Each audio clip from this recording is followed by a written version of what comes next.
When a Park Avenue businessman dies clutching his dog's collar, Nero Wolfe and Archie Goodwin follow a trail where loyalty turns lethal. Where in the world are you listening from tonight? Subscribe so you never miss upcoming mysteries. Nero Wolfe and the man who feared his own Doberman. I was halfway through a second ginger ale and a crossword puzzle that was beating me fair and square when the phone rang with the kind of insistence that means either business or bad news. It was 10:31 p.m., drizzle tapping at the office window like an indecisive creditor. Fritz had gone off duty, the orchids were asleep upstairs, and Wolfe was in the dining room finishing a cheese course that smelled like it had a criminal record. I reached the phone. Nero Wolfe's office, Archie Goodwin speaking. We make house calls only for million-dollar murders. The voice on the line quavered like a bad violin. Is he there? I need him. Please, quickly. I haven't much time. Plenty of people say that, and most of them are right, I said. Name? Elliot Vanner, Park Avenue. He'll know me. Please, tell him. It's my dog. He's trying to kill me. That got my attention. I looked at the office door. Wolfe's shadow was moving across the carpet, headed this way. Your dog? My Doberman, Rex. Trained for protection. Someone's turned him. He's in the house now. A sharp crash came through the receiver, then a howl that could have been man or beast and nothing more. I kept the phone to my ear a full minute, but silence stayed on the line like a dare. Wolfe came in, napkin in hand. Confound you, Mr. Goodwin. That is a call, not a serenade. Correction, it was a scream. Elliot Vanner, Park Avenue, claims his Doberman is auditioning for Jack the Ripper. Wolfe's brows met in an arch fit for St. Peter's.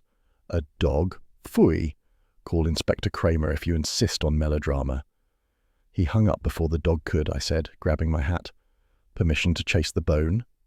You will go, though I protest the waste of petrol. Do not bring me the dog. Fine. I'll settle for the man.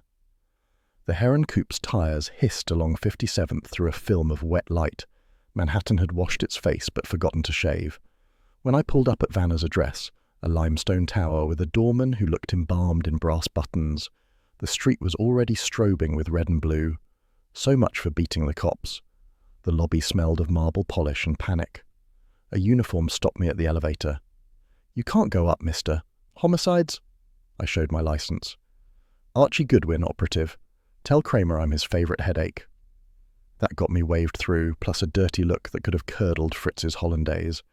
The apartment was on the 10th. The door hung open, lock splintered. Inside, a walnut-panelled study looked like it had hosted a dog show and lost. Papers were scattered, a chair overturned, and on the Persian rug lay Elliot Vanner, middle-aged, trim, face frozen in the expression of a man surprised that death kept appointments. No bullet holes, no knife marks. Just one hand clutching a leather dog collar streaked dark where blood met brass. Kramer was standing over the body, cigar dead between his teeth, coat shoulders steaming from the rain. Of course, he muttered when he saw me. Goodwin, I should start charging you rent at crime scenes. I'd pay late, I said.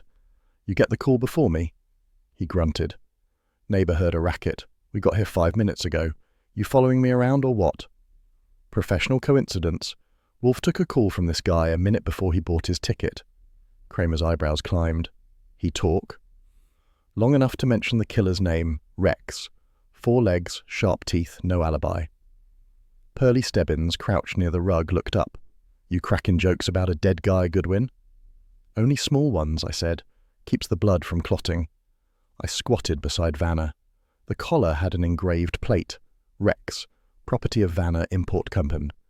The man's sleeve smelled faintly of chloroform, and under the desk lamp I noticed mud on the carpet. One print round like a paw, but the next elongated, too big for any dog. I pointed. You keeping a file on oversized puppies, Kramer?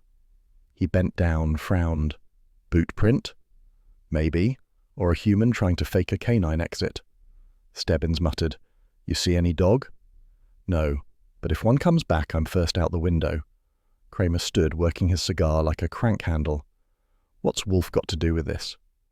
Client called him for help. Didn't last long enough to sign a retainer. Then tell Wolfe to keep his distance. This smells internal. Meaning what? Domestic? Meaning I don't need him meddling till we've done the legwork. If there's a dog, we'll find it. I gave him a polite grin. When you do, maybe don't slap the cuffs on the wrong species. He ignored that, which was progress. An hour later, I was back in the brownstone, dripping on Fritz's clean parquet. The smell of beer and thyme drifted from the kitchen. Wolfe was in the office, settled like a mountain that had misplaced its volcano, reading the Times. I hung my hat, tossed the collar onto his desk blotter and said, "Your doggone melodrama turned out fatal." He glanced at the collar, then at me. "Explain." I did, from scream to mud print, with only one wisecrack inserted for hygiene. Wolfe listened, fingertips steepled, eyes half closed. When I finished, he leaned forward and sniffed delicately. "Chloroform. Offensive. And the brass is warm. You carried it barehanded?" "Wrapped in my innocence," I said. "You planning to sniff the paw print next?" He ignored me. "Elliot Vanner, an importer. Perhaps a connection to our recent case concerning customs fraud." "That was last month's entertainment," I said. "Different alphabet soup." He pulled at his lower lip. "A dog trained to kill. A man forewarned. A death without wound. There is pattern here, Mr. Goodwin, but it is painted in absurd colours." "Meaning?" "Meaning the man's fear may have killed him before the dog did." "Try selling that to Kramer." "I shall not. He is incapable of such nuance." I lit a cigarette and wandered to the window. Rain had slowed to mist, lights gleaming like new nickels on the street below. He did grip the collar like it was his last friend. Maybe he tried to leash whoever came at him. "Or whatever," Wolfe murmured. "Fine, whatever." I looked back. "You interested enough to bill the widow?" He frowned.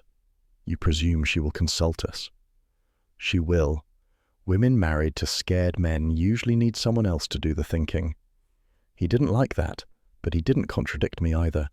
That's as close as Wolfe gets to approval. At 11:30, the phone rang again. I got it before Wolfe could sigh. A man's voice this time, flat and official. "Inspector Kramer, put Wolfe on." I relayed the message with an eyebrow. Wolfe gestured assent and took the receiver like a judge accepting evidence. "Yes, Inspector?" I couldn't hear Kramer's end clearly, but the tempo told me he was keeping it civil, an effort worthy of applause. Wolfe listened, murmured, "Indeed. A coroner's report already? No lesions, no poison traces? Pfui. Then you have a mystery, and I have a nuisance." He handed the phone back to me. "He wishes to confirm the time of Mr. Vanner's call. Tell him precisely 10:31. Kramer grunted when I did. "We're pulling the phone record anyway. And Goodwin, don't tamper with anything you took from the scene." "I never tamper, Inspector. I just admire. Save it. If I need you, I know where to find you." Click. Wolfe was already reaching for the bell cord. Fritz appeared at the doorway with uncanny timing. "Beer," Wolfe ordered, "and a slice of Gruyere." "Yes, sir." He turned to me. "You will type a memorandum of tonight's events before you retire. Include that peculiar footprint." "You expect me to illustrate it in charcoal?" "A diagram will suffice. And Mr. Goodwin, lock that collar in the safe. Its odour offends me." "Everything offends you except dinner." "That, Mr. Goodwin, is because dinner never lies." I grinned. Maybe that's what killed Vanner. Truth deficiency. He gave me one of his Arctic looks that somehow still managed to be affectionate. "Your levity is armour. Keep it intact. We may soon need it." That wasn't his usual bedtime comment. I watched him lift the beer with the reverence of a priest handling a relic. The foam kissed the rim. He drank, set the glass down, and said, almost to himself, "Bring the leash, Mr. Goodwin. The beast may be invisible, but its master is not." The way he said it made the back of my neck tickle. I closed the office safe, flicked off the desk lamp, and told him, "If we start taking dogs as clients, I want hazard pay." He didn't answer. The only sound was the soft click of the elevator as he rose toward his orchids, leaving me alone with a dead man's collar and the faint smell of chloroform in the air, like fear trying to grow a body. I'd barely finished locking the collar in the safe and getting Wolfe's grunt of approval when the doorbell rang. Sharp, impatient, feminine. I went to the front hall and opened up on a woman who looked like she'd stepped out of a perfume ad and into a thunderstorm. Tall, black coat belted tight, eyes the colour of cold smoke. "Mrs. Vanner?" I guessed. "Yes, you're Mr. Goodwin." The voice was cool enough to frost glass. "I need to see Mr. Wolfe. Now." I held the door wider. Lady, nobody sees Mr. Wolfe without an appointment. But since you're recently widowed, I'll waive the formal dance. Come in." Her heels clicked across the tile like the punctuation to a sentence nobody wanted to finish. I ushered her into the office. Wolfe rose half an inch, which for him is the physical equivalent of a handshake. "Mrs. Vanner," he said, voice rich as dark butter, "my condolences. Please sit." She did, perching on the edge of the red leather chair as if decorum might collapse under her. "I came because the police are suggesting my husband was murdered. That is impossible. It was an accident. Rex, our dog, must have become frightened." Wolfe's lids drooped. "Indeed. You are certain?" "Completely." The tone was polished, but fear glinted underneath. "I only want this cleared up before the papers print nonsense." I took a notebook from the desk drawer. "Name of the trainer?" I asked casually. "Trainer?" She blinked. "For Rex. Someone must have taught him to open doors and attack importers." Her fingers tightened on her purse. "Why does that matter?" "Because," Wolfe said smoothly, "obedience implies instruction. Someone instructed Rex to behave in a manner contrary to nature. We must know who." She hesitated, then shook her head. "I don't remember his name. A man my husband found through friends. It was years ago." That was her first mistake. I'd seen the photograph on the mantel in the Park Avenue study, a younger Vanner with a Doberman pup and the caption, "Victor Blaine, trainer." I kept quiet, but Wolfe's eyes narrowed. He'd caught the slip too. "Madam," he said after a beat of silence, "I accept clients only when candor is guaranteed. If you conceal material facts, our engagement ceases." Her mouth trembled, then set like marble. "You don't believe me." "I believe that truth is cheaper than lies in the long run. However," he reached for a drawer and produced a retainer envelope, "if you wish to retain me, I shall endeavour to discover why your husband died grasping a dog collar scented with chloroform." The word made her flinch. I noticed it. So did he. She managed. "How much?" $5,000 as advance fee." Her hand shook only slightly as she wrote the check. Wolfe glanced at it, folded it into his wallet and said, "You may consider yourself represented. Mr. Goodwin will take you home." That surprised me. Usually he preferred clients to vanish and let him think in peace. But maybe he wanted me to confirm something about her residence, or about her nerves. When she rose, Wolfe added softly, "Madam, a final word. If you should receive visits or letters relating to your husband's business, forward them to me instantly. Delay is dangerous." She nodded, eyes wide.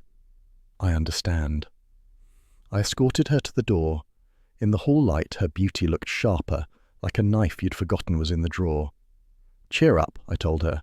"Most people who hire Wolfe live to regret it, in comfort." She managed a weak smile and slipped into the waiting cab. When I came back, Wolfe was already dictating to his notebook. He didn't look up when I sat down. "You were observant?" he asked. "Within reason." She smelled like expensive nerves and said, "accident," as if the word owed her money. He grunted. "That woman is lying. The question is why." "Maybe she liked the dog better than the husband." "Pfui," I grinned. "Come on, you're not immune to cheekbones. I saw you perk up the minute she walked in." His eyes flashed toward me. "You saw no such thing. Your propensity for romantic interpretation is a professional handicap." "That's what the army told me too." He reached for the bell cord and gave it a tug. Fritz appeared once more. "Dinner at 8 as usual, sir." "Yes, veal blanquette. And Fritz, burn that collar afterward." "Of course, sir." When he was gone, Wolfe leaned back. "You will telephone Mr. Saul Panzer. Have him trace this Victor Blaine, the trainer. Discreetly. I want his address, habits, and associates." "You expect him to roll over and fetch?" "Mr. Panzer is a professional, not a poodle." "Speaking of poodles, if this dog is really trained to kill, maybe we ought to buy a bigger front door."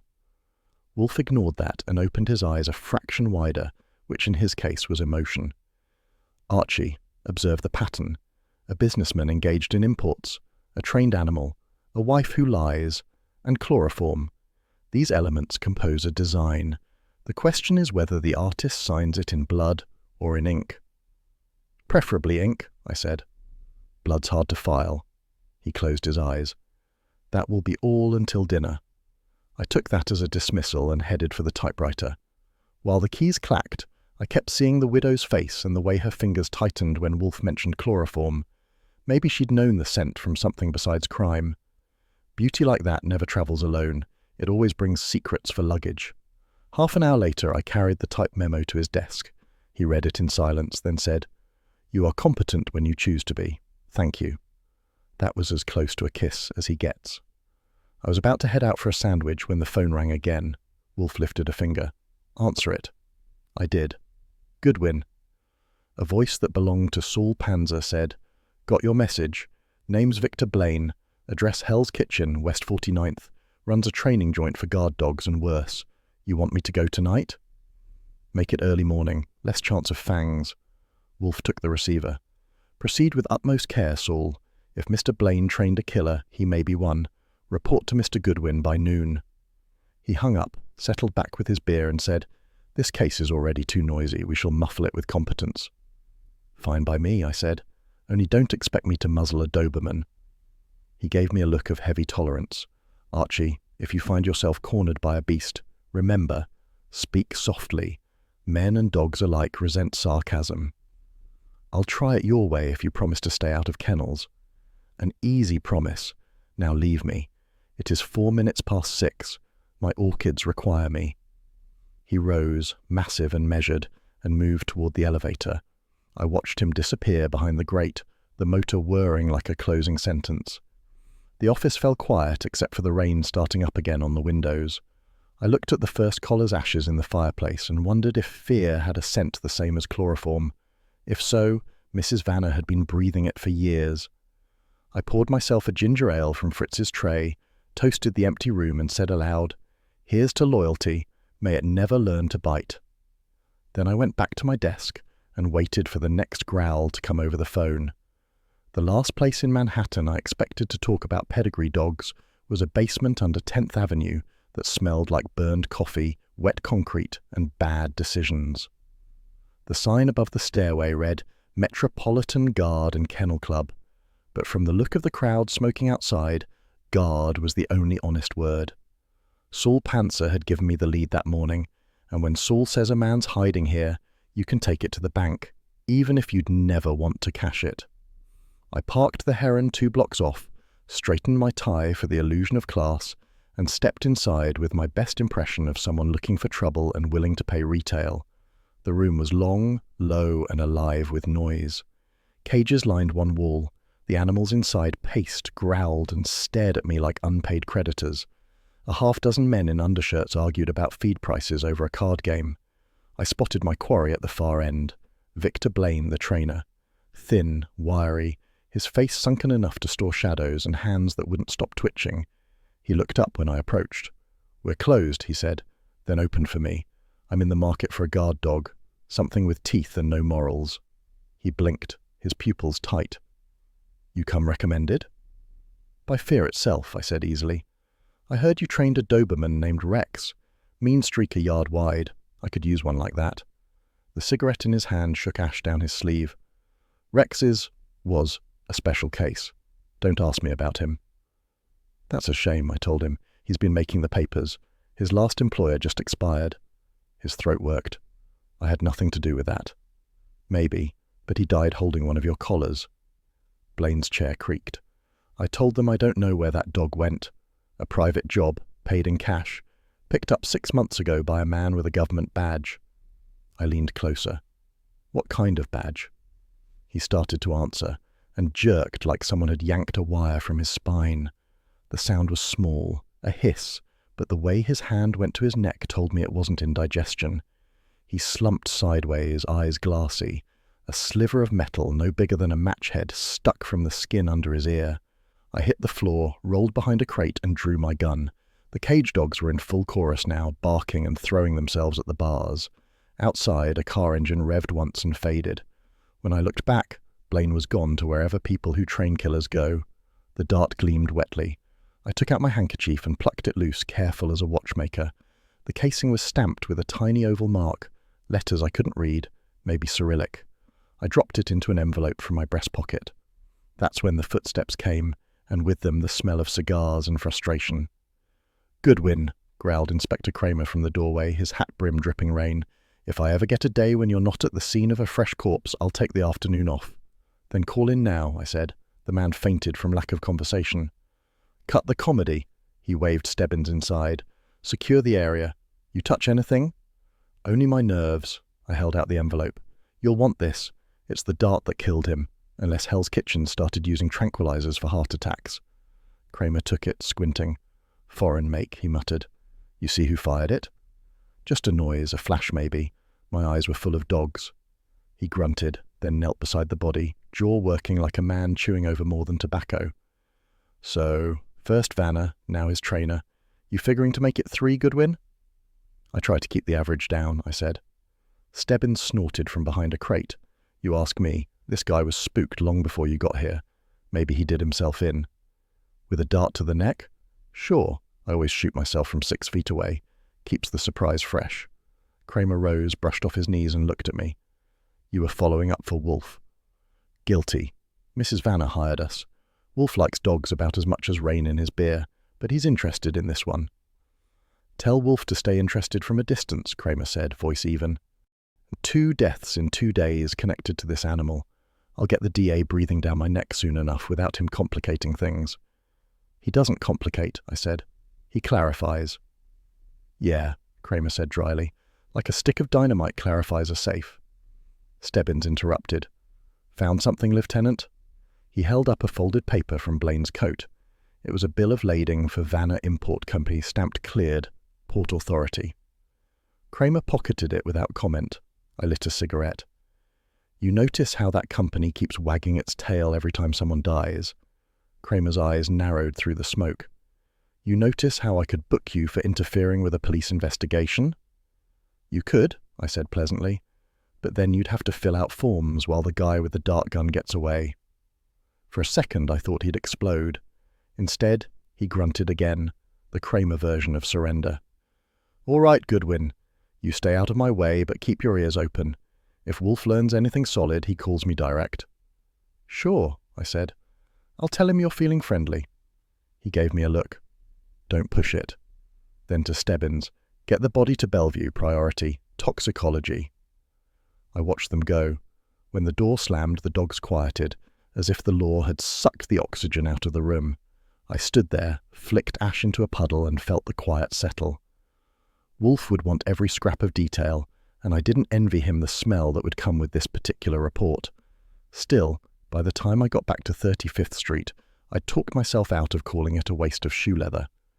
Wolfe was in his office when I came in, the air heavy with the aroma of orchids and judgment. The clock read 7:15, past beer o'clock, nearly dinner. I hung my hat, dropped into the red leather chair and said, I just left a man who makes you look positively spry. Indeed. Wolfe didn't look up from his book. Mr. Blaine? Formally. Somebody decided to give him a vaccination by dart gun. He reacted poorly. That got him to lift his eyes. A dart? Small, metal, and stamped with something Slavic. Poisoned, I'd guess. Kramer took it. Wolfe laid down his book, which is how he pronounces a benediction on mortality. Describe the scene. I did. Every cage, every puddle, every excuse Kramer gave for existing. He listened without interrupting, except once to mutter, Hell's Kitchen, a deplorable quarter. When I finished, he leaned back, fingers steepled. So, 2 men connected by occupation and by a dog named Rex, both deceased. The instrument in one case is unclear, in the other precise. You perceive the irony? Sure, I said. The dog was trained to attack on command. Now men are dying the same way. Wolfe's lips twitched, which in him passes for a smile. Excellent, Mr. Goodwin. To train is to command. To command without conscience is barbarism. Fine philosophy, but it won't catch our dart thrower. It may, if we discern who issued the command. You will telephone Inspector Kramer and ask whether the dart bore any trace of curare or strychnine. He'll ask why we care. Then tell him I am curious, which for him should be reason enough. I reached for the phone, dialed, and waited through a symphony of switchboards. Kramer answered in the tone of a man guarding his last nerve. Yeah? Goodwin, Wolfe wants to know about that dart. What poison, if any? Too soon. The lab's still sweating over it. Why? Because we like to know what might be flying around our neighborhood, I said. He grunted. You tell Wolfe I'll share results when I've got them. Until then, keep him in his chair. I hung up. He says hello, I told Wolfe. Wolfe made a sound somewhere between a snort and a blessing. You will prepare a memorandum, include every physical detail. The rest we will deduce. Sure, I said. But before I start typing, maybe we should get Fritz to install mosquito netting. Somebody's using darts like calling cards. Phooey. Predators reveal themselves by repetition. The next attempt will tell us more. That wasn't my favourite line of reassurance, but arguing with him was like debating gravity. I set up the typewriter. The keys clicked into the evening, punctuated by the faint clink of Wolfe's beer glass and the rustle of paper. When I finished, I handed him the carbon copy. He read it slowly, lips moving, then said, "Competent. And your concluding remark, 'He died like a trained dog answering a silent whistle,' is tolerable prose." "Thanks," I said. "Maybe I'll frame it." He gave me one of those long looks that start as irritation and end as affection. "Archie, be wary. The man who uses animals as instruments may soon find men more convenient. I should dislike losing you to someone's obedience experiment." "That's touching," I said, "but I'm no one's mutt." "Indeed not." He tugged the bell cord. Fritz appeared with dinner trays, veal blanquette, the smell cutting through the gloom like a civilizing agent. Wolfe poured beer, I took coffee. As we ate, he spoke again. "Tomorrow you and Mr. Panzer will visit the Port Authority. See whether the Vanna Import Company's shipments involved chemical agents, particularly tranquilizers." "Got it." I paused, fork midair. "If they train dogs with poison, what are we training for?" He glanced at me, eyes half closed. "To survive instruction." That was his version of good night. When he turned his attention to the food, I knew the conversation was over. I finished my coffee, set down the cup, and said, "If anyone ever trains you, I pity the trainer." He didn't bother to answer. Outside, the city barked faintly in the distance, and inside the brownstone, all was civilized, except the memory of a dart in a dead man's neck. There's a special chill that lives 50 floors above Park Avenue, not from wind, but from money. By 8 that evening, the Vanna penthouse had it in full supply. Wolfe had sent me to observe discrepancies, which was his polite way of saying, "Go see what she's lying about this time." I was happy to oblige. Lying women are my second favourite study, right after honest ones. The doorman knew my face by now, and waved me through with the gloom of a man who preferred silence to scandal. Upstairs, Mrs. Claudine Vanna opened the door herself. She'd changed from black morning silk to a slate-grey sheath that looked expensive enough to apologize for itself. Her eyes, though, those hadn't changed, still frightened, still daring me to notice. "Mr. Goodwin," she said coolly, "you're becoming a fixture." "Fixtures don't usually carry notebooks," I said. "May I?" She moved aside with the grace of someone pretending she wasn't expecting me. The living room was a catalogue of Art Deco self-respect. Chrome, ivory, mirrored surfaces, and just enough clutter to look spontaneous. The skyline glowed through the picture window like an alibi you could never quite prove. I took my time, looked at the framed photos on the sideboard. There was Vanna 10 years younger, holding a Doberman pup with ears too big for its head. In another shot, the dog was full grown, looking up at him like it understood dividends. A leash hung from the frame's corner. I glanced around. Another leash peeked out from behind the bar cabinet, coiled and hidden. 2 leashes for one dog, unless the second belonged to a different kind of animal. "Whiskey?" she asked. "Please. 2 fingers. No leash." Her hand trembled only slightly as she poured. I noted it and filed it under habits worth remembering. She sat opposite me, crossed her legs, and studied me as if weighing how much I already knew. "You said you came on Mr. Wolfe's behalf." "That's the rumour. He likes facts. So do I." Her smile was brittle. "Then you've come to be disappointed. My husband's death was an accident. I told the police and your Mr. Wolfe the same." I sipped the drink. "Sure, accidents happen, like poisoned darts, runaway dogs, and panic phone calls."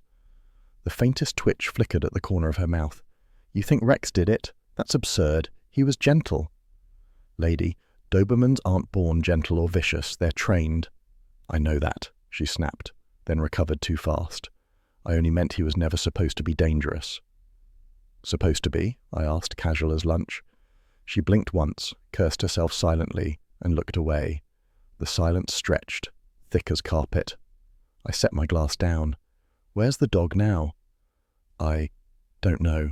After Elliot died, the police took him. I assume they'll destroy him. That's efficient. Dead master, dead dog. Makes it neat. She glared at me. You enjoy this, don't you? Not especially. I just don't like missing pieces. For instance, why 2 leashes? Her eyes followed mine to the bar cabinet, then away again. One was old. I kept it out of sentiment. Understandable. I keep old shoes out of nostalgia too. Must you be insolent? Only on duty. The tension in the room snapped like a stretched violin string. She rose back straight. Mr. Goodwin, please tell Mr. Wolfe that I've said all there is to say. I'll tell him that, I said, and I'll add that you almost believed it. Her composure cracked. Colour flared in her cheeks. You think I'm lying? Then why did he come back? The question hung there, half scream, half confession. She realized it too late, hand flying to her mouth. I let it sit. Sometimes silence is the best stenographer. When she spoke again, her tone had dropped to something close to despair. I didn't mean... Sure you did, I said gently. The dog came back. To you. Why? She turned toward the window, staring at the skyline. The city lights painted her in cold gold. Elliot kept him at the company's storage yard. After the incident, someone must have released him. He found his way home. Animals do that. Especially ones trained to track scent. Yes. She nodded absently. Yes, of course. I stood, strolled to the bar, and looked down. On the carpet below her drink tray was a dark stain, faintly circular, like a paw print. Someone had tried to blot it with club soda, not entirely successfully. The smell was liquor, and something sharper, medicinal. Mr. Spot, I said. She didn't move. What is it? Looks like Rex dropped in for a drink, she turned sharply. That's not... There was an accident with the decanter. Sure. Happens to the best of dogs. That did it. Her voice rose a pitch. I don't have to listen to this. True, but if you'd rather the police listen instead, I can call them from here. For a long moment, I thought she might throw the glass. Instead, she crumpled back into the chair and covered her face. When she looked up, her eyes were damp but steady. You don't understand, Mr. Goodwin. Elliot wasn't the man you think. He was frightened, all the time, of what he'd done, of what others knew. Rex was the only thing that obeyed him, the only thing he trusted, until it didn't. She nodded slowly. He used to say, a man who trains obedience invites rebellion. I thought he was joking. Sounds like he wasn't. For the first time, she met my eyes without flinching. Do you think someone made the dog kill him? Lady, at this point, I wouldn't be surprised if someone trained the dog to write poetry, but Wolfe will figure out which human held the leash. She let out a shaky breath. You make it sound inevitable. It usually is. I finished the drink, set the glass down, and moved toward the door. One last thing. If you find any more souvenirs of Rex lying around, don't tidy up. Just call us. Her voice stopped me. Do you believe I loved my husband? I turned. I believe you lost something. Whether it was love or control, you'll have to tell Wolfe. He's the expert on both. She looked ready to say more, then thought better of it. I left her with the skyline and her ghosts. It was 9:30 when I hit the brownstone. Wolfe was at his desk, a book open, a globe lamp throwing yellow light across his face. The smell of roast veal drifted from the dining room, Fritz's announcement that the world was still civilized. Well? Wolfe asked without looking up. Your widow's holding something back, I said, dropping into the red chair. 2 leashes, 1 lie, and a paw print made of whiskey. He shut the book with a soft thump. Whiskey? Or regret? Hard to tell, both stain. Describe it. I did, from the photographs to her slip about Rex's return. Wolfe listened, eyes closed, his breathing slow and deliberate. When I finished, he reached for his beer. A lie, he said finally, is a creature like any other. Once bred, it grows loyal. It must be fed, walked, and eventually destroyed. Yeah, I said, until it bites the hand that fed it. He gave me a look halfway between reproach and approval. An inelegant metaphor, but apt. Thanks. You want me to send Saul to check that storage yard she mentioned? In the morning. It is now 9:45, and I will not have my digestion disturbed by exertion. Understood, I said. You stick to veal. I'll handle the fieldwork. He grunted. Archie, you enjoy needling women. Do not let that enjoyment cloud your accuracy. Sentiment is the mother of oversight. Don't worry, I said. Mrs. Vanna's not my type. She's the kind who breaks hearts by accident and alibis on purpose. That earned the faintest snort, Wolfe's version of a chuckle. He pulled the bell cord. Fritz appeared as if conjured, bearing 2 trays. Beer for Wolfe, ginger ale for me. Wolfe raised his glass. To candour, however reluctant. Sure, I said. And to dogs who know when to heel. He lifted an eyebrow. You refer to yourself, I trust. Only part-time. He didn't dignify that with an answer. I left him to his beer and his thoughts, the kind that build invisible bridges between lies and truths. Upstairs, the orchids would be waiting for their evening audience. I figured they had a better chance of honesty than most people I'd met that day. When I shut the office lights, I caught a faint scent of chloroform still clinging to the room, like the ghost of that collar we'd burned. Maybe I imagined it. Or maybe, like Wolfe said, a lie really does live long enough to wag its tail. By 9 the next morning, the city was sweating ink and ambition. The kind of day when even the pigeons looked overworked. Wolfe was upstairs in the plant rooms with Theodore, murmuring Latin endearments to the orchids, so the office was mine to pollute with activity. He'd given his marching orders before vanishing behind the elevator gate. Mr. Goodwin, acquire information concerning Vanna Import Company. Use discretion, but not imagination. Which is Wolfe's way of saying, don't flirt, don't fight, and don't get caught doing either. The Vanna offices took up the 8th floor of a sleek midtown building that tried too hard to smell respectable. The foyer gleamed, the receptionist didn't, and the air carried a faint trace of cheap disinfectant over stale paper, a corporate perfume designed to suggest virtue. Mr. Goodwin, I told the blonde at the desk. From Nero Wolfe's office. I'm here to see Mr. Quaid. She blinked twice. Mr. Quaid is busy.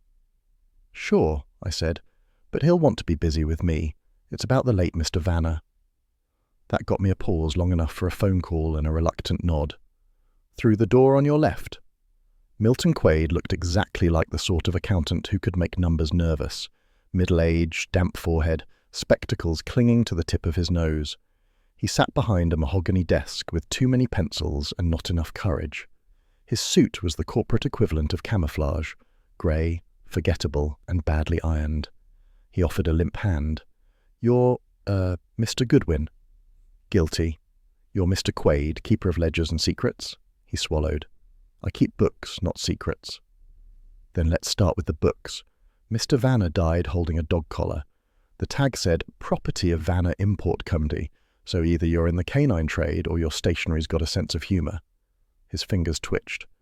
That was just a mascot. A publicity thing. Rex, yes, that was his name, belonged to the company. The employees liked him. He guarded the office. Guarded it from what? Auditors? No. He blinked hard, then fiddled with a paperweight. We had a security division. Some of our shipments were valuable. The dog was trained to stay with the freight crates during loading. I leaned forward. Who trained him? I don't know. Mr. Vanna handled that. Try again. The trainer's name was Victor Blaine. He's dead. The pencil in Quaid's hand snapped clean in half. Dead? Poisoned, I said helpfully. Dart through the neck. You can see why I'm developing a professional interest in your late employer's hobby. He dabbed his forehead with a handkerchief that looked older than the war. I had nothing to do with any of that. I just keep the figures straight. Let's see them straight then. Specifically shipment ledgers for the last 6 months. He hesitated. I can't. One's missing. Missing? Yes. The export ledger for January through March. It was checked out for audit 2 weeks ago. Mr. Blaine signed for it. I whistled softly. Your dog trainer moonlighted as a bookkeeper? He wasn't supposed to have it, but Mr. Vanna approved the request himself. I pretended to jot a note. And what was in that ledger worth killing over? He flinched. I don't know. Military surplus shipments mostly. Parts for vehicles, some chemicals for animal anesthetics. Anesthetics, I repeated, all innocence. For dogs? For guard training, I think. Vanna said we were testing tranquilizers. It was all legal. Sure, I said. All legal, and now everyone who touched it's taking a dirt nap. His hand started to shake again. I told Mr. Vanna it was too risky. He said we had government clearance. I never saw the paperwork. Maybe you'll see a subpoena instead, I said pleasantly. Meanwhile, I'll need a photostat of any shipping forms with Blaine's signature. He started to protest, thought better of it, and fetched a stack of folders from a cabinet. I flipped through, scanning the carbon copies. Vanna Import Company recipient, Consolidated Defense Supply, Newark, item, chemical compound 47B, sedative base. No details, but the name hummed with promise. I looked up. Mr. Quaid, do you remember where this shipment went after Newark? No, that's handled by the security division. Meaning Blaine and his four-legged assistant. He nodded miserably. I suppose so. I pocketed the photostat. Thanks. You've been charming. He swallowed again. You're not going to tell the police Not unless you decide to get imaginative, in which case I'll introduce you to Inspector Kramer personally. He's a real people person. That finished him. By the time I left, he was mopping his brow like a saint in a sauna. It was almost noon when I got back to West 35th. Fritz opened the office door just as I came in. The smell of roast duck told me lunch wasn't far off. Wolfe was back at his desk, the orchids having survived another morning of sermonizing. He didn't look up when I entered. You have the results of your excursion, Mr. Goodwin? Plenty. You'll love it. Fraud, fear, and a missing ledger. And our dog trainer was apparently on the company payroll. He grunted. Condense. I did. Names, quotes, the photostat, laying it all out like a picnic for predators. When I reached the part about the tranquilizers, he stopped me with a raised hand. Anesthetic compounds. Interesting. Combine that with chloroform residue on the collar, and one detects the outline of method. Meaning what? Meaning someone sought to control both dog and man, to drug the beast and direct its master. That's poetic, I said, but I still don't see who's steering this circus. He ignored the comment, picked up the photostat and examined it. You have handled this with appropriate caution? I didn't even sneeze on it. Good. You will prepare 2 copies and deliver one to Inspector Kramer. Tell him we suspect the theft of government materials. I raised an eyebrow. Volunteering evidence? What's next? You running for mayor? His glare could have curdled cream. This is not charity, Mr. Goodwin. It is leverage. If the police become entangled, their findings will illuminate our path. Besides, I prefer the moral high ground. It affords a better view. I was about to reply when the phone rang. I grabbed it. Nero Wolfe's office. Archie Goodwin speaking. Kramer, said a voice that could have sounded wood. You got something for me? Always, Inspector. Wolfe wants to gift you a photostat. Hell, he must be feeling generous. You'll want it. It ties your 2 corpses to stolen chemical shipments. There was a pause, then. Bring it down, and tell Wolfe I'll buy him a beer if he's right. I hung up. He's in a cooperative mood. Remarkable, Wolfe said dryly. Possibly the onset of influenza. At 1 o'clock sharp, lunch arrived. Fritz's duck was perfect. Wolfe's appetite monumental. He carved with the concentration of a surgeon and said between bites, "A dog may guard his master's goods. Men prefer to steal them." That's fine copy for a sermon, I said. Maybe send it to the Gazette. He gave me a thin smile. You may mock, but the principle is sound. Vanna built his fortune on obedience. Now his empire collapses under its absence. I sipped my coffee. Then who's disobeying? The widow, the accountant, or someone with 4 legs? Patience, he said. Our thief has not yet barked. By 3, I was in Kramer's office. The place smelled of cigars and overworked detectives. He looked up from his desk as I entered. Goodwin, you got my souvenir? I handed over the photostat. He studied it, brow creased. Vanna Import Company shipping sedatives under military code numbers. What the hell were they doing, running a pharmacy for dogs?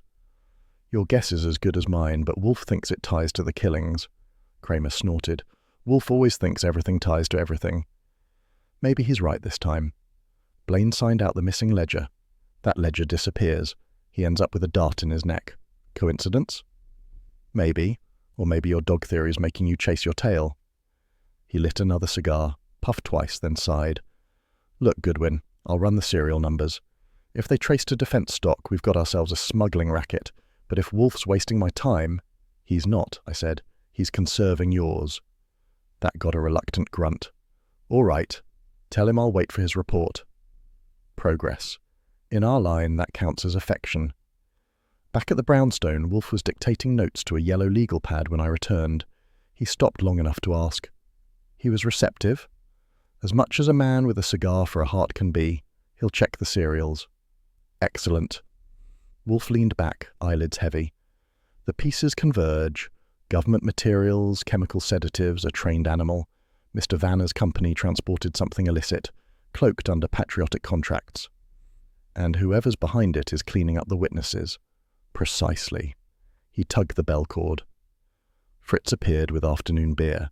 Wolfe accepted his glass, took a slow sip, and said, We proceed carefully. The next move will come not from us, but from our adversary. Anticipate it. That's comforting, I said. Any advice on how to anticipate a dart gun? Yes, Wolfe said calmly. Do not linger in alleys. I grinned. Practical as ever. He ignored me, returning his gaze to the orchids glowing on the sill. Mr. Goodwin, I have often said that loyalty is a virtue only when paired with discernment. These men were loyal to profit, not principle. Such men inevitably bite the hand that feeds them. And you think that hand's still alive? Alive, and soon to strike again. He lifted his glass. We shall be ready. Speak for yourself, I said. I'm buying a thicker suit. Phooey. He waved me off, already sinking into contemplation. I watched him for a moment, the great mind brooding behind the fortress of his desk, and thought how strange it was that for all his love of orchids and order, Nero Wolfe spent most of his time neck-deep in other people's rot. But that's the business. Some men chase glory, others chase money. Wolfe chased truth because it offended him when people lied badly, and I, being practical, chased Wolfe's beer fund. The clock on the mantel clicked toward 4, orchid hour. I closed my notebook, stretched, and said, I'll type the memo before you start the flower sermon. If I hear barking on the street, I'm diving for cover. Do so, he said without looking up. But remember, it is not the dog one fears, it is the master holding the leash. I left him with that, and the slow hiss of the elevator rising to the greenhouse. Outside, Manhattan glared in the afternoon light, bright, crowded, and full of people who'd never believed that loyalty could kill faster than poison. Kramer's call came less than 3 hours after I'd handed him the photostat. There are nights when Manhattan smells less like civilization and more like confession. By the time I reached the Vanner Import Warehouse on 31st, the air carried enough metal and grease to flavor a crime. Red lights blinked against wet brick, and the uniform at the door looked too young to spell homicide. Inside, the freight elevator was stuck between floors, its doors pried open by the police like the lid on a bad secret. Milton Quaid, the company accountant, lay half in, half out, throat open neatly, as if the killer had taken pride in his penmanship. His fingers clutched another dog collar, this one still damp with blood. If I hadn't known better, I'd have thought somebody was building a collection. Pearly Stebbins loomed near the body, his hat shoved back and cigar clenched like a protest. Figures, he grunted when he saw me. Every time your boss sticks his nose in, bodies start piling up like bad donuts. That's just coincidence, I said. He's an acquired taste, like justice. Stebbins snorted. Yeah, well, I don't like the flavour. I crouched beside the corpse, ignoring the mutter from behind me. Quaid's face was pale as wax, the collar clasped in his right hand, knuckles white. The elevator walls were smeared with streaks, not just blood, but something lighter, powdery. I rubbed my thumb across it and caught a faint scent of perfume. Talc, I murmured. Lady's brand, if I'm any judge. Stebbins leaned over. So, now you're a beauty consultant? Only part-time, but unless your killer took up ballet, we're looking for a woman, or someone who spends a lot of time close to one. A uniform at the door stuck his head in. Call for you, Goodwin. Office phone. I stepped into the warehouse office and picked up. Goodwin. Kramer, he growled. You at the Vanner warehouse? Standing over another collar, I said. Tell your boys to check it for perfume. Smells like French guilt. I'll make a note, he snapped. And tell Wolfe he's got full access on this. I'm sick of coincidences. He'll be delighted, I said, and hung up. When I hung up, Stebbins was watching me like a bulldog sizing up a steak. So now Wolfe's running the show, huh? Not running, guiding, like a leash. He spat his cigar stub into a puddle. You think the dog did this? Only if it learned to use a knife. No, this one's got fingerprints and motive, 2 things a Doberman usually lacks. We started the standard sweep. The warehouse echoed like an empty cathedral, every footstep chasing its own ghost. The smell of oil and blood made an unholy duet. I took the far aisle while Stebbins handled the freight area. Near the loading dock, my flashlight caught a smear across the floor, a boot print, heavy, smeared over something else. I knelt, angled the light, and there it was, a paw mark, larger than it should have been, pressed into the blood and half covered by the heel. "Hey, Pearly," I called, "come admire this modern art." He lumbered over, crouched and squinted. Hell, could be a work boot. Could be, I said, but it's got claws. He grunted. 2 killers then, man and dog. Maybe, I said, or maybe one very obedient accomplice. We worked another 20 minutes, bagged the collar, and turned the scene over to the techs. When we stepped out into the night air, Kramer's unmarked sedan rolled up, headlights slicing the drizzle. He got out looking like he'd aged another decade since the last corpse. "Give it to me," he said. I summarized, the elevator, the perfume, the paw and boot duet. He listened without interrupting, cigar burning slow. When I finished, he spat into the gutter. "Beasts kill for need," he muttered, "men for pretext." Wolfe said the same thing, I told him. "Yeah," Kramer said quietly, "and that's what worries me. He's usually right." He turned toward the building, barking orders to the uniforms, and I took that as my cue to head home. The rain had thickened, slicking the streets to mirrors. Somewhere far off, a siren wailed, the city's idea of a lullaby. When I reached the brownstone, it was near midnight. Fritz met me at the door, robe immaculate, expression not far behind. "Mr. Wolfe is in the office, waiting." "Of course he is," I said. "He probably hasn't moved since Roosevelt's first term." In the office, the lamps were low and the air rich with the smell of orchids and patience. Wolfe sat like a mountain of calm behind his desk, yellow dressing gown draped like a flag of truce. "Report," he said. I did, concise for once. When I mentioned the scented talc, his eyes narrowed. A woman's presence again. And the collar? Same design, same engraving, but this one's newer, maybe a replacement. He nodded slowly. Our killer repeats the gesture, ritualizing it. Such acts betray either pride or fear. Or both, I said. I prefer my criminals less spiritual. Pfui, you are obtuse. Sure, I said, but at least I'm not collecting collars. That earned me a glare with just enough fondness to keep me employed. He leaned back, steepled his fingers, and said, "This pattern grows grotesque. We have a dog, a woman's scent, and a series of men who trafficked in obedience. The conclusion will not flatter the species." Meaning it's not the dog's fault? Precisely. Beasts kill for need, men for pretext. You will type a summary for our files. At 8, Fritz will serve dinner. I shall require silence until then. He closed his eyes. The universal signal for Archie, get out. I headed for the typewriter, hands still smelling faintly of talc and cordite, and wondered which was worse, a killer who thought like a man, or one who didn't think at all. When I finished typing, Fritz appeared at the door with a tray. Wolfe opened his eyes long enough to lift the beer and mutter, "To the next revelation." "Sure," I said. "Let's just hope it doesn't come with another corpse attached." Morning at the brownstone started wrong before coffee, and that's saying something. I was halfway through the Gazette when I saw my own employer staring back at me from page 1, headline in letters big enough to swat flies, "Wolfe hunts mad dog." Under it, Lon Cohen's byline, which meant the betrayal came with style. The article was a neat hatchet job. It painted Wolfe as a recluse detective dabbling in canine hysteria, with me described as his young assistant, seen prowling alleys with police. Fritz found me muttering over it like a lunatic and asked if I wanted more toast. I told him I wanted Lon Cohen's obituary, lightly buttered. When Wolfe came down at 11, orchids behind him and peace not far ahead, I handed him the paper. He took one glance, raised an eyebrow, and said only, "Phooey." "Just phooey? We've been promoted from private inquiry to public lunacy. Clients are calling to cancel. I've already had 2 nervous matrons and 1 colonel's widow back out." He lowered himself into the chair with the grace of a falling empire. "Public clamour," he said, "is to be endured, not answered.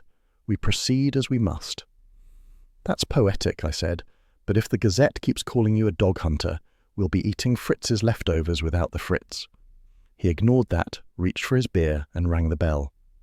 Fritz appeared instantly with the tray, eyes flicking from Wolfe to me. He'd read the article too. Everybody had. Even the orchids upstairs probably knew we were infamous. Before Wolfe could sip, the phone rang. I grabbed it. "Nero Wolfe's office." A voice came through, ragged, half-sobbing. "Mr. Goodwin, please. This is Mrs. Vanner. You must help me. He sent it. He sent another one." "Another what?" "A collar. It came in the post. Addressed to me. I can't." The rest dissolved into gasps. I shot Wolfe a look. He gestured sharply. "Mrs. Vanner," I said, "calm down and sit tight. We'll come. Well, I'll come. Mr. Wolfe doesn't do travel." "Please, hurry," she said, then hung up. I turned back. "The widow's hysterical again. Says she got a collar in the mail." Wolfe's eyes narrowed.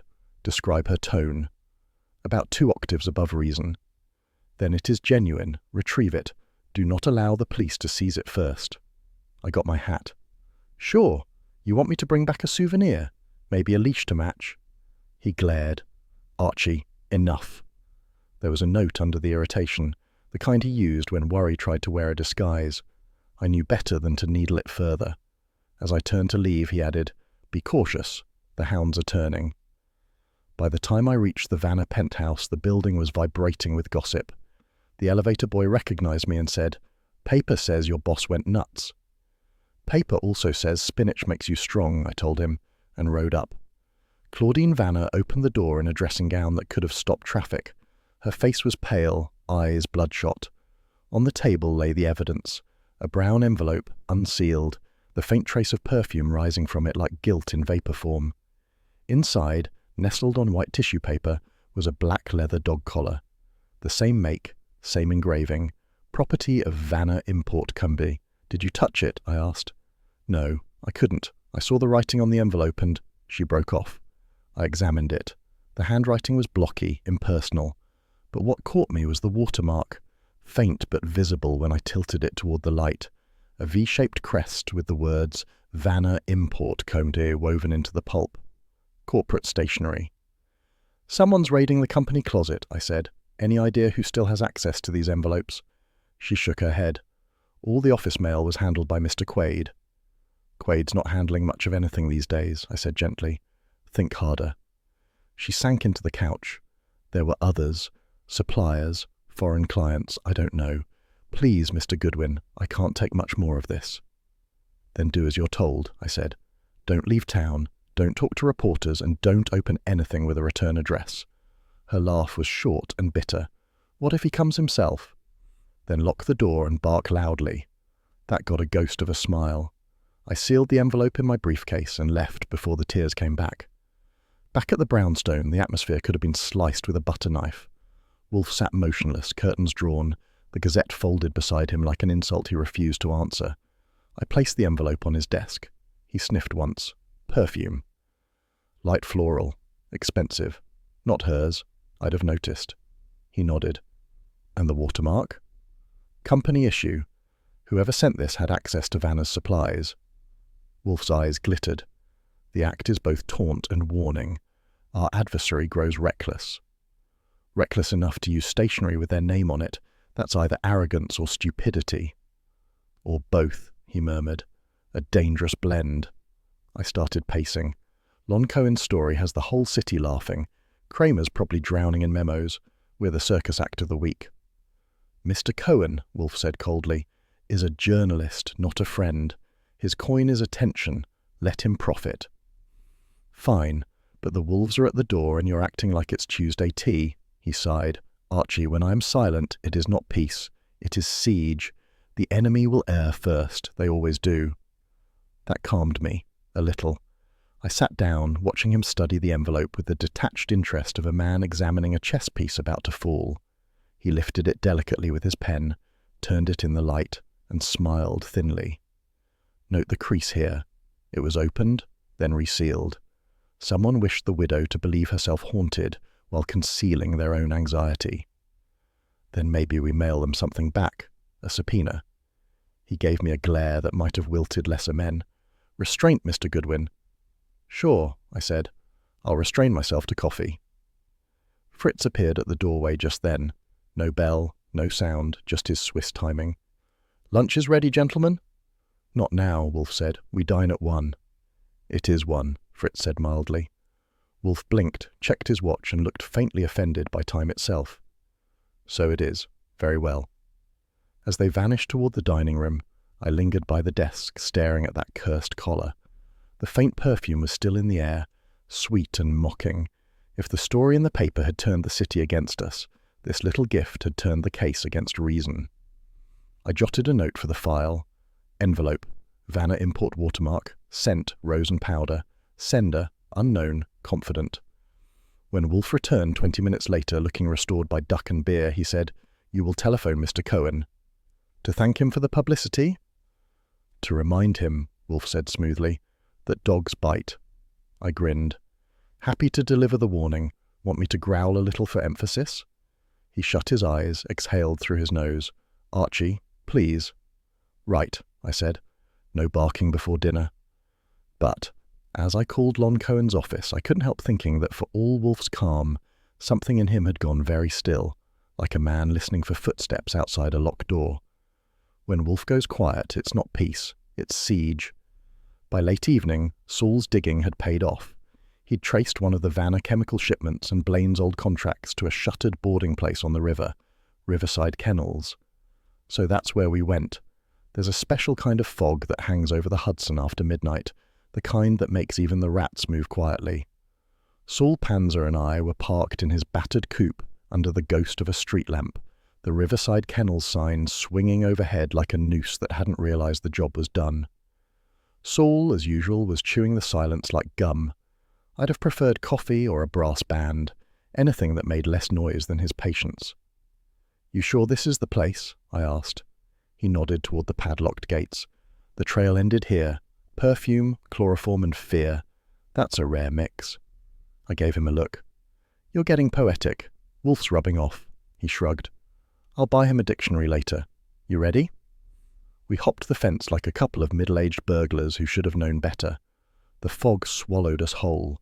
Inside, the kennels were a maze of wire pens and broken light fixtures. The air still carried the ghosts of barking, faint echoes from years of training and cruelty. A faint metallic clink came from the far end of the yard. We froze. Saul's hand went to his gun. Mine went to my lighter. I struck it, cupping the flame.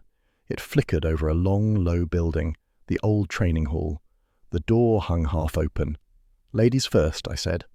"Cute," Saul muttered, and went in. The smell hit us first. Antiseptic and dog musk, layered over something sharper. Chemical. Rows of cages lined the walls, most empty, but one at the far end rattled as we entered. Inside was a Doberman, big, black, sleek, and mad as a politician's conscience. Foam slicked his jaw, but his eyes were clear, fixed on us with recognition. Around his neck gleamed a tag. Rex. I exhaled. Well, the prodigal mutt returns. Saul edged closer, keeping his gun low. He's drugged, not rabid. See the pupils? Yeah, I said. Somebody's been giving him chemistry lessons. On a nearby table sat a mess of glass vials, papers, and a pair of ladies' gloves, cream-coloured, expensive, and faintly perfumed, Claudine Vanna's size. Saul picked one up with a pencil. Red herring? Not her colour, I said. But maybe her message. He grunted. Let's see what our scientists were cooking. The papers were covered in formulas that looked like gibberish until you read the headings. Scent-responsive neural activation in canines. One note caught my eye. Field test successful. Aggression triggered by compound 47B on handler scent. Holy hell, I said softly. They weren't just smuggling chemicals. They were turning dogs into weapons. Patriots, Saul said flatly. I took out my notebook, scribbling quick. Wolfe's going to love this. He can add mad science to his list of human failings. Saul smirked, assuming we live long enough to tell him. As if on cue, something whined past my ear and buried itself in the wall. The sound came a split second later, the snap of a suppressed shot. Saul dropped low, gun already up. I dived behind a stack of cages. "Back door," Saul hissed. Another shot cracked. Sparks jumped off the metal gate behind us. The Doberman went wild, slamming against the bars. I risked a peek. Movement in the shadows near the loading dock, a silhouette ducking between beams. "There!" I shouted. Saul fired once, the report echoing through the hall. A grunt answered, followed by the scuff of boots running toward the river. We gave chase, slipping through the fog, our shoes kicking puddles. The shooter was fast and clever, knew the layout. We caught only glimpses, a dark coat, short build, maybe a woman. She reached the fence first, vaulted it like she had practice, and vanished into the night. Saul cursed under his breath. "You hit?" Just my pride. I checked my sleeve. The bullet had torn the edge clean. Another inch and Fritz would have had to iron me flat. We went back inside. Rex had calmed slightly, panting but watching us. The vials on the table still shimmered under the dim bulb. Saul opened a cabinet and whistled. Enough chemical stock here to make the War Department nervous. I picked up one of the formula sheets, folded it carefully into my pocket. "Let's get this back to Wolfe before the press gets here and turns it into another mad dog headline," Saul nodded. "I'll take the rear exit. You make the call." Outside, I found a phone booth by the river road. The glass was cracked, the receiver sticky, but it would do. I dialed the brownstone. Fritz answered, proper as ever. "Fritz, it's Archie. Put the Genius on." There was a pause, then Wolfe's voice thick with annoyance. This had better justify disturbing me at 10 minutes to 11. "It will. We found Rex, alive, caged at the old Riverside kennels. Also a lab, vials, notes, formula for scent-triggered aggression." A pause, long enough to measure satisfaction. Described the formula. "Technical gibberish. Something about neural activation and compound 47B. Send Saul to secure the premises and bring me the documents. And the gloves." "Her gloves, you mean?" "Do not assume," he snapped. "Inference is a ladder. Climb it too fast and you fall." "Yes, sir," I said sweetly. "But if you want the ladder back in one piece, tell Kramer to keep his boys clear. We had company. Somebody took a few potshots and ran." "I see. Then be wary, Mr. Goodwin. Whoever engineered this believes himself clever. Clever men are the most predictable." "Yeah," I said. "They always underestimate us." "Phooey. You, perhaps. Not me." That ended the call. I hung up, looked out at the river, and thought about the dog locked up back there, trained to hate on command, drugged to obey chemistry instead of conscience. Some days the city smelled worse than the river. Saul reappeared from the mist, coat collar up, eyes grim. No sign of the shooter. "Fine. We've got enough to keep Wolfe happy." He gave me a look. "You sure that's possible?" "Not really, but it'll buy me 15 minutes of him not calling me a nincompoop." We headed for the car. Behind us the fog rolled in thicker, swallowing the kennels until they were just another shadow on the riverbank. Somewhere inside, Rex barked once, deep, low, and lonely, a sound that made the hair rise on my neck. "Poor devil," I said. "Didn't even know what side he was on." Saul started the engine. "None of us do, Archie. That's why Wolfe gets paid to choose." I didn't answer. The headlights cut a path through the fog, and Manhattan waited ahead, bright, dirty, and full of people who thought they were the masters of something. By the time the rain gave up, Manhattan was slick and shining like it had been polished for judgment. Inside the brownstone, the air was tense enough to hum. Wolfe had summoned everyone, the living, the guilty, and the merely nervous, and that combination usually meant somebody was going to wish they'd stayed in bed. I'd arranged the chairs just so, Claudine Vanner on the left, all perfume and nerves, Dr. Hal Rusk on the right, pale and sweating like he'd swallowed a laboratory accident, Kramer dead center, cigar unlit but smoking by temperament.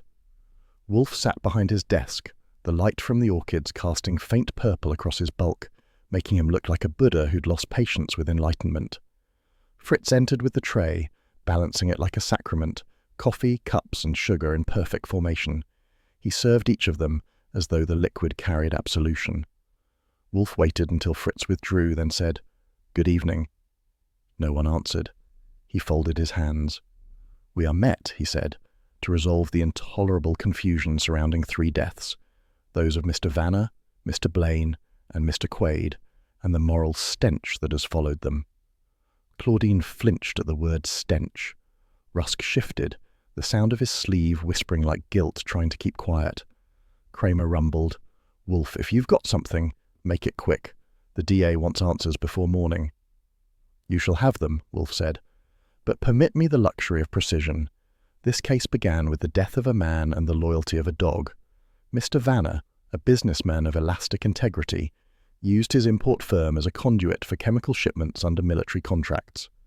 His chemist, Dr. Rusk," he inclined his head toward the sweating man, "saw opportunity in corruption. He developed a formula, Compound 47B, that rendered canines responsive to scent stimuli. In plain terms, a trained animal could be directed to attack by olfactory trigger." Claudine's hands clenched in her lap. "That's ridiculous." "Madam," Wolfe said, "if I am wrong, your defense will be unnecessary." Rusk's mouth twitched. "You have no proof of any of this." Wolfe regarded him with mild interest. "You mistake me, sir. I have abundant proof. You drugged the Doberman, Rex, to respond to the combination of perfume and scented talc you shared with Mrs. Vanner.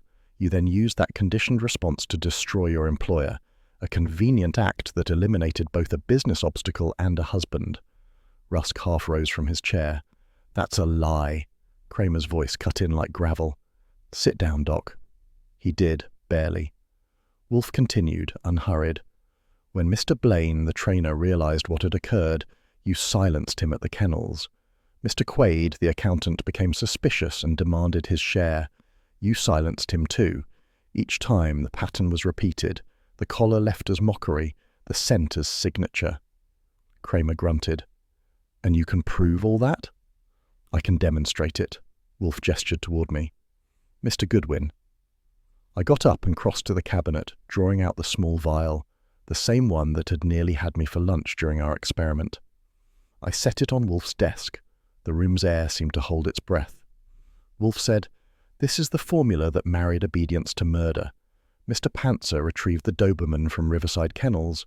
The animal is outside under secure control. Its behavior under this scent is conclusive." Claudine shook her head wildly. "I never knew, I didn't. Hal told me it was for research." Rusk barked a laugh that had no humor in it. "Research? You're hysterical. This is lunacy, Wolfe. You can't bring a dog in here and—" "I can and shall," Wolfe said. He pulled the bell cord once. Fritz appeared, calm as a saint. "Fritz, ask Mr. Pantzer to bring our guest." Claudine's eyes went wide. "You can't." "I can," Wolfe said again. His voice had dropped into that tone that could freeze a traffic cop mid-yell. A moment later, Saul entered, firm hand on the leash. Rex came with him, coat gleaming, eyes bright and wary.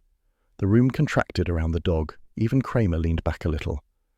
"Keep your seat, Dr. Rusk," Wolfe advised. "The animal is restrained." Rusk swallowed. "This is insane." "Not at all," Wolfe said. "Merely empirical." He nodded at me. "Archie." I uncorked the vial and let a single drop touch the edge of the collar from the anonymous package to Mrs. Vanner, lying on the desk. The air filled with that same bittersweet smell, perfume and danger blended like sin disguised as luxury. Rex's head snapped up. He stiffened, nostrils flaring, his eyes locked on Rusk. A growl started low, vibrating through the floor. Rusk tried to scoot back, chair legs scraping. "Goodwin!" Kramer barked. "I've got him," Saul said tightly, holding the leash. The dog strained but didn't lunge. The growl filled the space like judgment rendered in sound. Wolfe raised a hand. "That will suffice. Remove the animal." Saul obeyed, guiding the Doberman out.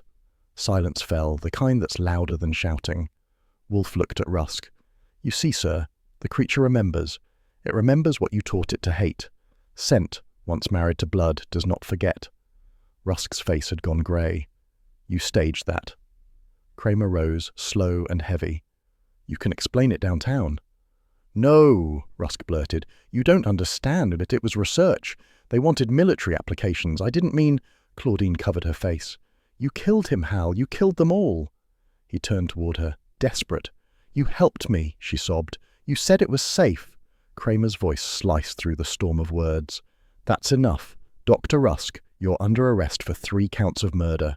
He signaled the 2 plainclothesmen by the door. They stepped forward. Rusk didn't resist. He looked hollowed out, like a man who'd found the bottom of his own invention. As they led him out, Kramer paused by the desk. He rubbed his chin, the cigar forgotten in his hand. "Nice work, Wolfe," he said gruffly. Then he added, "For once," and left. The door shut behind them. For a long moment there was only the sound of rain returning, tapping faintly against the glass. Wolfe exhaled through his nose, slow and deep, as though releasing the last of the poison from the air. I leaned back against the wall. "So ends the experiment." "Indeed," he said. Man's arrogance clothed in the rhetoric of progress. Dr. Rusk sought control, of animals, of others, of consequence. He found obedience instead. "Yeah," I said, "and it bit him." He gave me a sidelong glance. "Archie, spare me the vulgar idiom." "Sure," I said, "but you've got to admit it's poetic." He sighed. "Poetry is not solace." Claudine was still sitting there, small and broken, staring at her gloved hands. Wolfe regarded her for a long moment, then said gently, "Mrs. Vanner, you are free to go. The inspector will require a statement, but your complicity was born of ignorance, not malice. See that it remains so." She nodded mutely and left, guided by Fritz, who moved like compassion in motion. When the door closed behind her, Wolfe reached for the bell cord again. "Fritz, the beer." Fritz reappeared with 2 chilled glasses. Wolfe poured carefully, the foam rising with quiet dignity. He handed me one. I raised mine. "To obedience," he looked offended. "To discernment." Same difference in this case. He gave me that look, the one that could prune orchids at 50 paces. "Archie." "Yes, sir." He took a long sip, then said, "A man built a monster, and it came home for supper." I grinned. "You're stealing my lines now." "Then let us dine, Mr. Goodwin." That was the end of it. The usual way, quiet and final. The rain softened to drizzle, the city muttered outside, and the orchids glowed faintly in their glass case like witnesses content to keep the secret. I closed the case file on the desk, wrote one last line on the folder, fear of one's own creation, and slipped it into the drawer. Another case closed, another night ending in beer instead of bullets. I glanced at Wolfe. He was studying the foam in his glass, as if it held a moral lesson. Maybe it did. Maybe, for once, he was thinking of something that didn't involve orchids or food. Just the simple fact that sometimes even a genius can look into the dark and see himself looking back.